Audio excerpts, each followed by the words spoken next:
Hello 10-12 வருஷமாக சுகருக்கு பிபிக்கெல்லாம் medicine எடுத்துகிட்ருக்கோம். ஆனால் சுகர் குறையல, பிபி குறையல அப்படின்னு சொல்கிறவங்கள பார்த்துருக்கீங்களா? மெடிசன் மட்டும் எடுத்தால் பார்த்தாது, அதுக்கு லைஃப் ஸ்டைல் சேஞ்சஸும் கொண்டு வர வேண்டியிருக்கும்.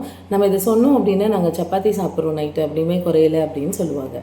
இதே மாதிரி தான் ஆட்டிசம்காக நாங்கள் ஒரு 3 வருஷமாக தெரப்பி போயிட்டுருக்கோம், இல்லை 5 வருஷமாக தெரப்பி போயிட்டுருக்கோம். குழந்தைக்கு எந்த சேஞ்சஸுமே இல்லை, குழந்தை அப்படியே இருக்குது அப்படின்னு சொல்கிறவங்களுக்கான வீடியோ தான் இது. குழந்தைக்கு தெரப்பி அப்படிங்கிறது மேக்ஸிமம் ஒரு 3 ஹவர்ஸ் வரைக்கும் கொடுக்க முடியும், அதுக்கு மேலே கொடுக்க முடியாது.